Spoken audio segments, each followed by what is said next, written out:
注意看，外国拳王横扫中国拳坛，5年期间对华从无败绩。当他在1天内同时击败3名中国勇士之后，让整个搏击界都为之震惊，并且成为了全世界的话题人物。自此之后，让很多我国搏击勇士深感头疼，仿佛迎来了整个搏击界的至暗时刻。很多老铁一定很好奇此人是什么来头。其实他是被称为荷兰飓风的阿尔伯特·克劳斯，20多岁时横扫日本，30多岁时横扫中国，同时获得了日本和中国的金腰带。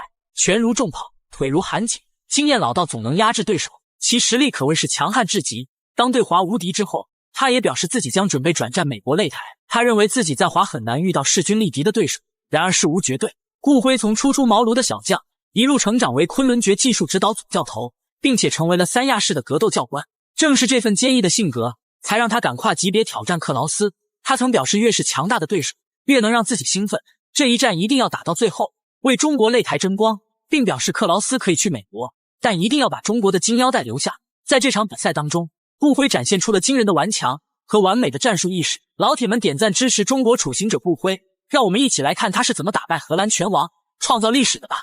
祝点赞的老铁发大财！红方顾辉，克劳斯的身高啊是比顾辉稍微矮一点。我们看比赛开始的时候，克劳斯就不断的向前压进。顾辉很聪明，选择用腿法试探，避其锋芒。他也明白自己的战术经验可能会不足，所以打起来更加小心谨慎。虽然不断后撤，但却能出色防守，做出防守反击飞膝砸向对手。克劳斯看起来不动如山，这个家伙的防御力还真是惊人。我们看到顾辉在比赛的时候呢，是不断的观察克劳斯的下半身。克劳斯把顾辉摔倒在地，因为搏击不允许对倒地选手补刀，二人重回站位。在往期视频当中，很多老铁不理解为什么像顾辉这样打法保守的选手会赢得比赛。其实除了直接 KO 获胜之外，选手需要根据击打有效点数裁决。现在来看，顾辉虽然且战且退，但一定要明白克劳斯5条金腰带的含金量。其曾在和波球的比赛中不落下风，所以顾辉的打法很聪明，先保证自己不被 KO， 当摸清对手套路的时候，再重拳出击掌握比赛节奏。可以说顾辉干得漂亮，他不断的来破坏顾辉进攻的距离，他也是在用各种各样的方法来消耗顾辉。漂亮接后手重拳，直接后手。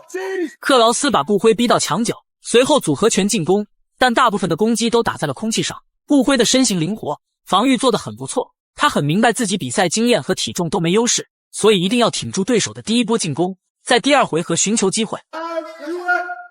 仍然是不着急。好，第1回合比赛结束。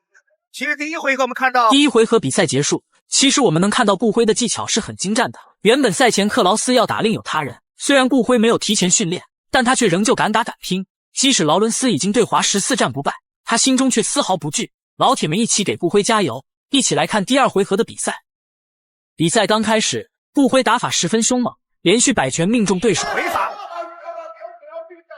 上下结合，灵活躲避了劳伦斯大部分的进攻。可劳伦斯的体重优势尽显无疑，再次将其摔倒在地。这原本就不是一场公平的比赛，可顾辉却展现出了军人顽强的意志，连续防守进攻没有丝毫松懈。终于机会来了，劳伦斯踹腹背接，顾辉抱腿摔倒对手。如果说是右手在前的话，自己的头部的右侧。虽然第1回合被压制束手束脚，但第2回合显然越打越有自信，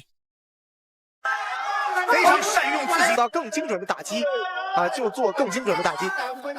克劳斯可以看到有些急了，顾辉战术以防守反击为主，尽可能的保存自己的体力。在这种跨级别的比赛当中，稳住心态才是制胜妙招。顾辉等待的机会终于到了，一发飞踢打出了气势。他今天要做的就是为中国搏击界证明，没有外国人可以在这里一直称王称霸。克劳斯一直逼近内围，从始至终压迫感都很强大。顾辉要的就是这样的效果，以小博大4两拨千斤，力量虽然不如克劳斯，那就用走位和防守进行消耗。这次的抱腿摔被裁判制止，比赛继续。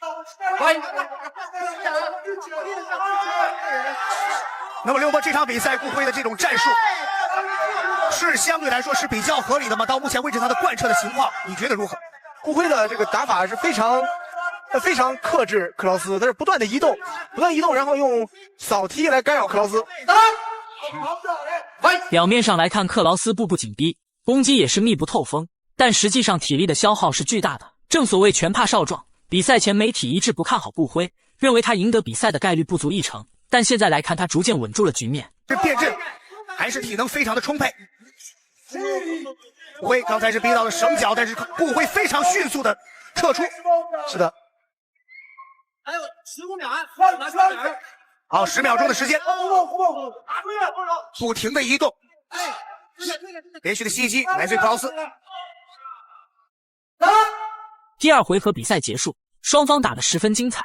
克劳斯虽然把顾辉逼到拦网，但过程中其实有来有回，顾辉总能出色完成防守反击，一回合比一回合精彩。期待第3回合顾辉的精彩表现。怎么样啊？第3回合能否继续贯彻上的战术？刚才一个前腿的侧踢和摆踢的一个变化，连续的袭击。克劳斯这个时候已经是愤怒了，把顾辉在对膝的过程当中，顾辉被对手击中了裆部，但他却很快恢复过来。飞膝杀向对手脸部，看到这里，其实我已经很动容了。顾辉在此之前拥有10战10胜的优秀战绩，他大可选择那些排名靠后的对手，保持自己全胜的战绩。但他明白，如果想站在擂台之巅，那么首先要克服的就是自己的恐惧。毕竟只有战胜冠军，自己才能成为真正的冠军。采取不断的近身，破坏距离，然后来给自己体能，保持自己的体能的储备。哦，漂亮的后手拳！这时候克劳斯连续的组合拳进攻，顾辉反击，后拳。克劳斯继续给往前追击，但是顾辉刚才又持续的去干扰克劳斯的支撑腿。这克劳斯的这个力量是非常的大，顾辉也是越打越主动，这发飞膝十分漂亮，有那种绝对力量的优势感觉。还有1分40秒的时间，克劳斯显然是想快点结束比赛，但顾辉防守反击做的也十分出色，战况仍然十分焦灼。克劳斯是一直处于一个追击的状态。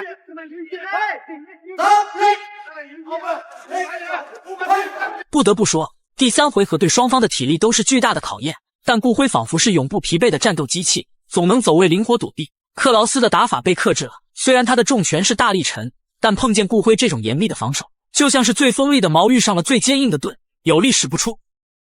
最大的机遇和挑战，能否创造奇迹？45，克劳斯再次逼近内围，腿法进攻被接，顾辉巧妙利用弹性将对手前推，经验丰富的克劳斯用拦网反击，双方的技巧都很出色。顾辉的移动，一直在奋力的去围追堵截，重拳击出来自于克劳斯，顾辉一反击，不到10秒钟的时间，全场都已经沸腾了。